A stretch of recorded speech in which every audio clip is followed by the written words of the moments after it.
Hey Kel, how are you? Hi, Prez. How you doing? No complaints. We got two videos this week. We're going to be doing two videos every week. Our regular NFL presidential address. And we're also going to be doing a question and answer video where people can email us, tweet us, or put up on YouTube questions that they have for us that we'll answer. We're going to keep these videos super short. No promos, no streaks, no nothing. We'll talk about all of that in the next video. And we're going to swap roles. I'm going to host the Q&A videos, and then you'll host the presidential NFL address. So make sure, guys, to watch both videos. I'm excited. I'm excited to do any video with you, Kel. I mean, so many comments about our chemistry. Some people have recommended we get married. I apologize for that. I did read that one. You are way too good for me, Kel. Oh, Prez, we would kill each other and people just don't realize it.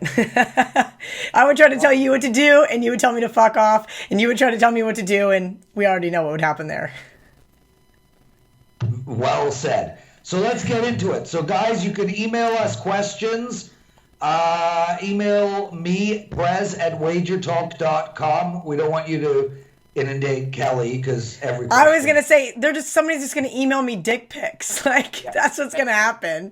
Every question will be about you. So email me, Prez at WagerTalk.com. Tweet me, Prez WagerTalk, or stick them up in our YouTube section. Let's get going, Kel. We'll go with our first question of the day. Rob Petro 5 asks, and it's a two-part question. The first is to you. Does Kelly get Botox? I have gotten Botox. I need to get it again. As you can tell, I can move my forehead again and my eyebrows. You do funny facial expressions, please. Okay, stop. I'm just proving that I need to get it again. I have had it done. I need it again, though. So maybe I should start a GoFundMe for you guys to donate to Kelly's Botox fund. Yeah, that you know what? That would probably work. Next question is to me, and that is, Prez, are you a self-made millionaire? You know, that question is so 20 years ago. Anybody who owns their own home in this day and age is a millionaire. I am more than a millionaire, and yes, I am self-made. My parents left South Africa with no money when I was 8 years old.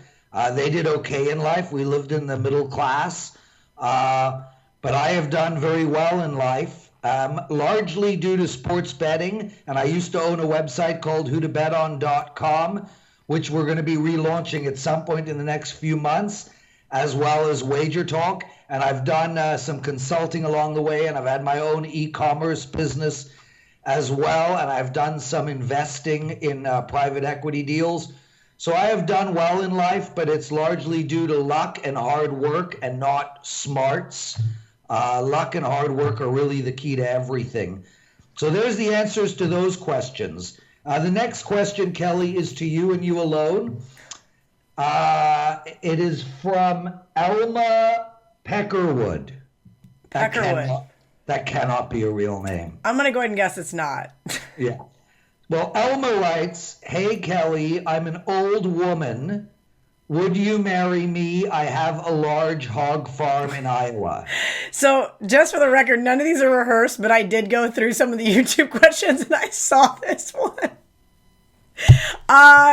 No, I don't want to live in Iowa. I don't want to live in Kansas. So if I don't want to live in Kansas, the last place I probably want to live is probably Iowa. Nebraska's probably high on that list as well. So I'm sorry, Ms. Peckerwood. I do not want to marry you. So that begs the question, Kel. Why did you focus on only not marrying Elma because she lives in Iowa? Well, if she owns a large pig farm, she probably has to stay there. Yeah, so it's not that she's a woman. Wait, now are we asking if I'm a lesbian? Because the answer is no. There's 3 parts to that question. I'm not marrying her because she's a her. I'm not marrying her because she's old. I'm not marrying her because she lives in Iowa. And the fourth part, I'm not marrying her because she has a hog farm. But you ignore all of those and are solely focused on the fact that Elma lives in Iowa. Yes, I guess. I mean, I feel like the other ones were kind of given, but okay. Like, I was just trying to... Nothing is given in this day and age. These are ridiculous. Okay, so now we have a question to me, and it's actually a gambling-related question, and we do want you guys to send in these gambling-related questions. You know, ask us anything. Do you like totals? Do you like sides? What's an if bet? Why do you bet a percentage of bankroll instead of a unit play? Should you bet with a local bookie, an offshore bookie? Do you recommend any places? These are the questions that we're happy to answer, and we'll do this every week. And of course, we will answer questions about people marrying you. So the question to me is, and I'm actually going to ask you this one right after, what is the art of NFL sports gambling in your perspective, and what makes you so good at what you do? So what I'm going to do is I'm going to explain to you sort of how I bet the NFL. But before that, what makes me so good at what I do is hard work. I mean, most of the listeners have jobs and are working 9 to 5, 8 to 6. They go home. They have a wife, which is 2 times harder than a job, or twice if you're English, twice as hard as a job. And then you have kids, which is 4 times harder than a wife, which is twice as hard as a job. I have a lot of free time, and I spend it all handicapping on sports. But specifically in regards to NFL betting, you know, this is such an interesting question, Kelly, and I'd like your thoughts on it afterwards. You know, for me, my motto is always look a gift horse in the mouth. So in other words, I think a lot of the handicappers in this industry and a lot of the sports bettors, they overthink themselves. And a perfect example is when San Francisco was at home plus 9.5 points against the Rams 2 weeks ago.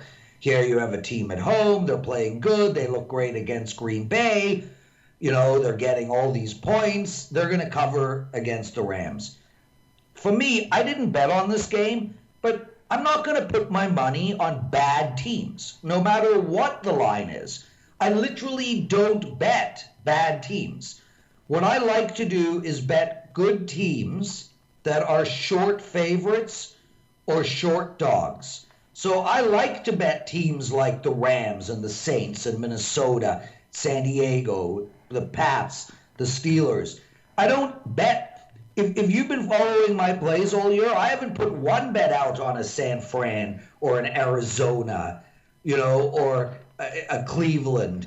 I don't bet bad teams ever. I never sit there and say, oh, it's a look-ahead spot, it's a trap game. All of a sudden, the worst team in the league is going to cover 9 points against the best team in the league. I ignore all of that. I don't sit there and say, oh, the bookmakers are begging you. They're begging you to bet Carolina against Baltimore this past weekend. Pleading with you, please bet it, please bet it.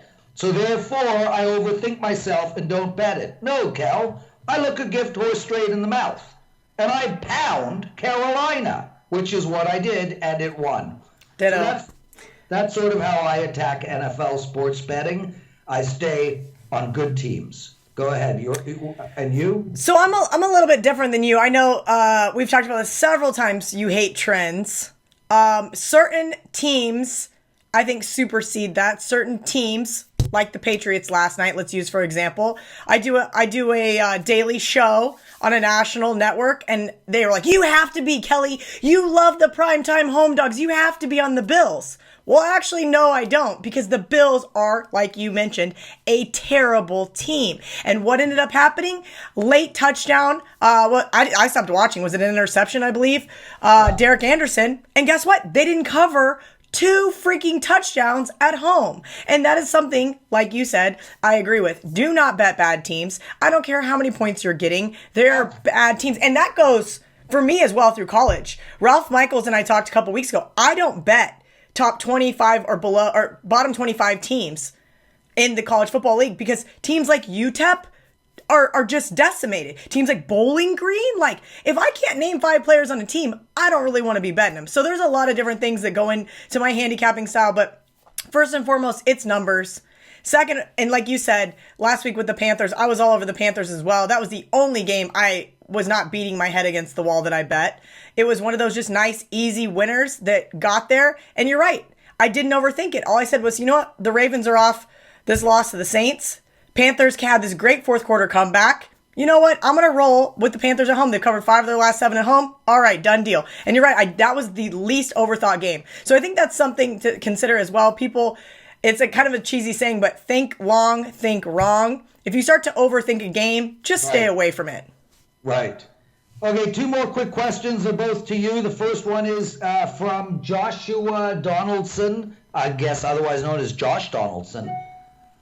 Kelly, where did you get your expertise from? Never saw a pretty woman with so much sports knowledge. You know, I will fully admit this, and I tell people this all the time. I got really blessed to be around some really great people in this industry.